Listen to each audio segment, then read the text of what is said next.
Wokeism, the idea that America is a systemically racist country and that your identity is defined by your race, your gender, and your sexual orientation, is no longer about challenging the system. Wokeism is the system. Blame the radical academics, blame the college administrators, blame the woke graduates, but these aren't the people who took wokeism mainstream. That dubious distinction belongs to an unexpected source: big business. That's right. The largest companies in America, the standard bearers of American capitalism, have injected this virus into the arteries of commerce.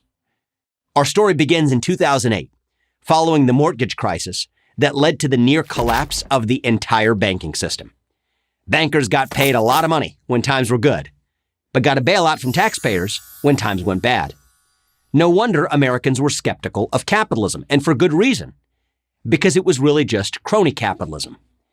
The old left wanted to punish the banks in the usual way: seize their money and redistribute it to the poor. But the new woke left added a new twist.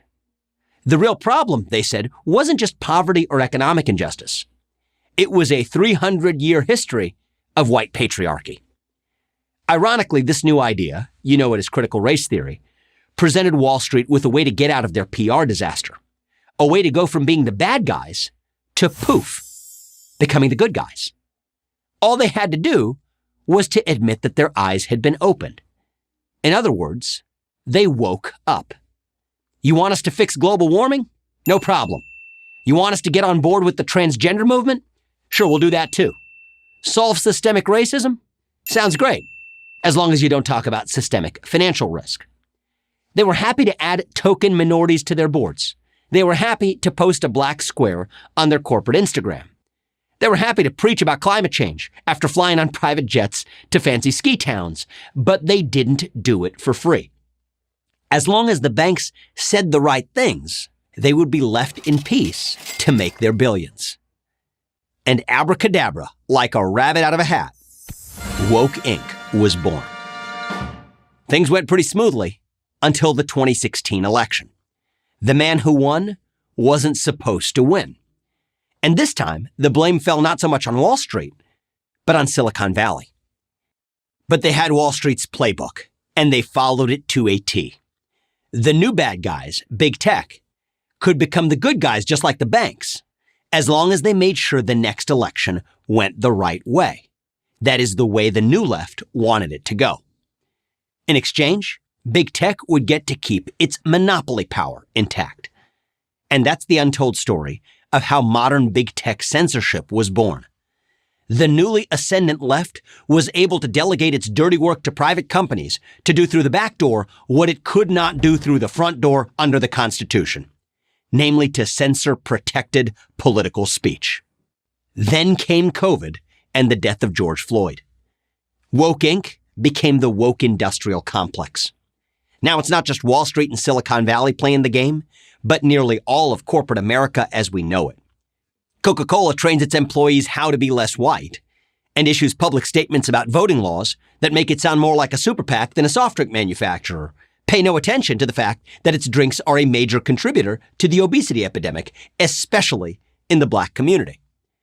Nike condemns systemic racism in the United States and donates tens of millions of dollars to Black Lives Matter, while it still relies on slave labor in Asia to make $200 sneakers that they sell to black kids in the inner city who can't afford to buy books for school. It's the magic trick of the 21st century. Distract the public with its virtue over here, while doing awful but highly profitable things over there, including in places like China, where companies like Disney, Nike, Apple, BlackRock, and the NBA regularly support a brutal regime while continuing to decry social injustice here at home. Big business wins, woke activists win, the Chinese Communist Party wins, but Americans lose.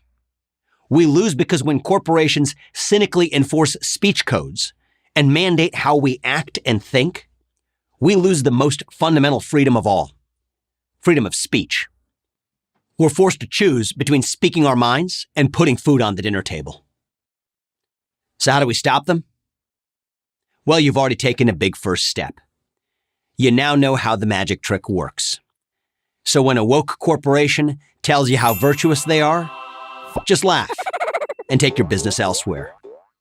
And then stand up for your constitutional, God-given rights. And if they try to take those away, sue them. I'm Vivek Ramaswamy, author of Woke Inc., Inside Corporate America's Social Justice Scam, for Prager University. Thank you for watching this video. To keep PragerU videos free, please consider making a tax-deductible donation.